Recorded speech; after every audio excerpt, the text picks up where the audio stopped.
Social মিডিয়াতে পিনাকি ভট্টাচার্যের একটি ভিডিও দেখতেছিলাম, সেটা আজকেই তিনি রিলিজ করেছেন তার ইউটিউবের যে অ্যাকাউন্ট আছে বা ইউটিউবের যে চ্যানেল আছে সেটার মধ্যে তিনি ইতিমধ্যে কিন্তু একটা ভিডিও প্রকাশ করেন।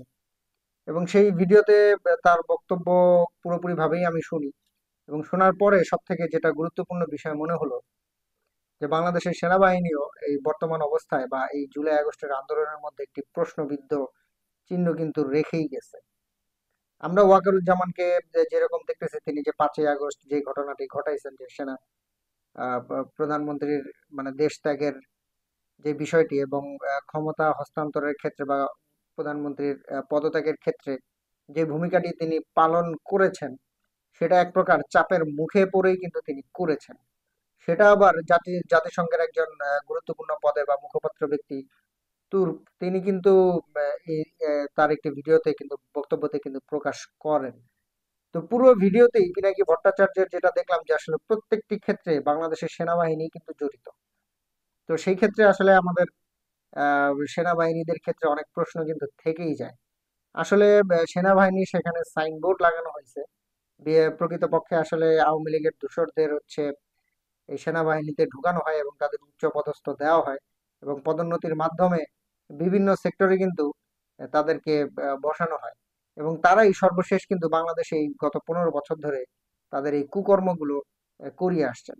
তো পিনাকি ভট্টাচার্যের যেই ভিডিওতে সেখানে তিনি পুরোপুরি ভাবেই কিন্তু উল্লেখ করে দেন র্যাবের ক্ষেত্রে যারা নাকি এই জুলাই আগস্টের আন্দোলনে এই নৃশংস হত্যাকাণ্ড চালিয়েছে, তারা আসলে কাদের নির্দেশে করছে।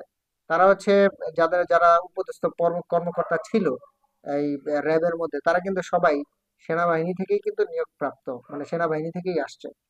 ডিজিএফআই, এনএসআই সবাই কিন্তু এই সেনাবাহিনীর উচ্চপদস্থ কর্মকর্তা কর্মচারীদের দ্বারা কিন্তু পরিচালিত হয়েছে বিগত সরকারের আমলে। তো এগুলো আবার সাবেক যেই সরকার ছিলেন, আওয়ামী লীগ সরকার, তারা আবার বিভিন্ন নিজেদের ঘনিষ্ঠ লোকদেরকেই এই পদগুলোতে বসায়। যার ফলে হয় কি, এই সেনাবাহিনীদের প্রশ্নটা কিন্তু এখানে চলেই আসে। তো আসলে সবশেষ মানে সব থেকে গুরুত্বপূর্ণ যে বিষয়টি আমার মনে হয়েছে যে আসলে সেনাবাহিনী এই কাজটি কেন করছে, যে 5ই আগস্টে যে ঘটনাটি ঘটাইছে সেটা কেন করছে সরকারের পতনের ক্ষেত্রে। তো এই ভিডিওতে যেটা উল্লেখ করা হয় সেটা হচ্ছে, এই তুর্ক বলছিলেন যে আসলে বাংলাদেশে যদি এই বর্তমান যে ছাত্র আন্দোলন বা জুলাই আগস্টের আন্দোলনে যে আন্দোলনটি চলতেছিল, সেটার মধ্যে যদি সেনাবাহিনী কোনো ধরনের মানে অতিরিক্ত চাপ প্রয়োগ করে কিংবা সরকারের পক্ষে কাজ করে, তাহলে বাংলাদেশের যে সেনাগুলো শান্তিরক্ষী বাহিনী হিসেবে বিদেশে পাঠানো হয়, সেই পদ কিন্তু বাতিল করা হবে বা শান্তিরক্ষী বাহিনী হিসেবে আর গণ্য হবে না, সেটাকে কিন্তু বহিষ্কার করা হবে বা বাতিল করা হবে। এই চাপের মুখে পড়েই সর্বশেষ কিন্তু এই বাংলাদেশ আর্মি যে চিফ আছেন ওয়াকারুজ্জামান, তিনি কিন্তু এই সিদ্ধান্ত নিতে এক প্রকার বাধ্যই হয়েছেন। আসলে এখানে অনেক প্রশ্ন থেকে যায়, আমরা যেটা নাকি এই গত 5ই আগস্টের পর থেকে যেগুলো মানে পত্র পত্রিকার মাধ্যমে যেসব বিষয়গুলো অ্যানালাইসিস করে পাই, সেটা হচ্ছে জুলাই আগস্টে যেই ঘটনাগুলো ঘটানো হয়েছে সেগুলোর প্রেক্ষিতে জাতিসংঘ সেনাবাহিনীকে একটি চাপ দিচ্ছিল যে তোমরা যদি জনগণের উপর গুলি চালাও বা জনগণের উপরে যদি নৃশংস হামলা চালাও বা সরকারের পক্ষে থাকো, তাহলে জাতিসংঘ এই বাংলাদেশের সেনাবাহিনী বা আর্মিকে ব্যান করে দিবে বা বহিষ্কার করে দিবে। সেই ক্ষেত্রে বাংলাদেশের কিন্তু আর ডিফেন্সিভ কোনো সৈন্য থাকবে না। সেক্ষেত্রে আমাদের একটা সার্বভৌমত্ব রক্ষার একটা প্রশ্ন এসেই যায়। তো সর্বশেষ আসলে সেনাবাহিনীরা যে কাজটি করেছেন সেটা হচ্ছে দেশের জন্যই করছেন, দেশের সার্বভৌমত্ব রক্ষার্থে সাবেক সরকারকে তারা উৎখাত করতে সক্ষম হয়েছেন। অন্তত শেষ সময়ে এসে কিন্তু জনগণের পক্ষেই তারা কাজ করেছেন। আসলে এত ভিডিওর মধ্যে আসলে সেনাবাহিনীর অনেক কিছুই নেগেটিভ তুলে ধরা হয়েছে। আমি আসলে সেই দিকে যাব না, আমি একটা মানে নিজের পক্ষ থেকে একটা নিরপেক্ষ কথা বলি। আমাদের শেষ আস্থার ভরসা হচ্ছে এই সেনাবাহিনী।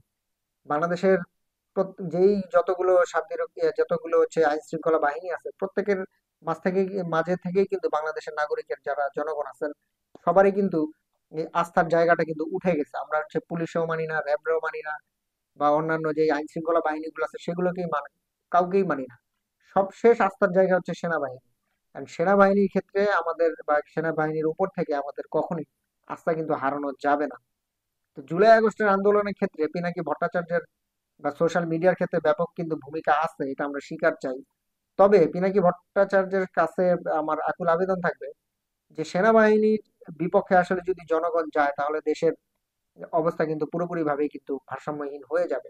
সেই ক্ষেত্রে এমন কিছু ভিডিও আপলোড না করা যে জনগণ সেনাবাহিনীর বিরুদ্ধে চলে যায়। যদি সে সেনাবাহিনীর বিরুদ্ধে জনগণ চলে যায় আসলে সেই ক্ষেত্রে দেশের সর্বশেষ যেই আমাদের ভরসা সেটাও কিন্তু রইল না। তখন পরাশক্তি এসে কিন্তু আমাদের দেশে ভাগ বসানোর চেষ্টা করবে বা এদের শাসন করার চেষ্টা করবে। তো সেই ক্ষেত্রে বলবো যে সেনাবাহিনীর উপর বাংলাদেশের প্রত্যেকটা মানুষেরই আস্থা রাখা উচিত। তারা যা করছে আসলে ইতিপূর্বে বা ইতিমধ্যে যা করছে সবগুলোই দেশের স্বার্থে করেছেন। তারা জানেন আসলে পরিস্থিতিগুলো কেমন ভাবে তৈরি হয়েছিল বা কি কি করা উচিত, তারা আমাদের থেকে কিন্তু অনেক জ্ঞানী। আমরা যেটা পারি যে তাদেরকে সহযোগিতা করা এবং তাদের সিদ্ধান্তকে মাথা পেতে নেওয়া এবং দেশ রক্ষার্থে জনগণের উচিত সেনাবাহিনীর সাথে কাজ করে দেশের সার্বভৌমত্ব রক্ষা করা।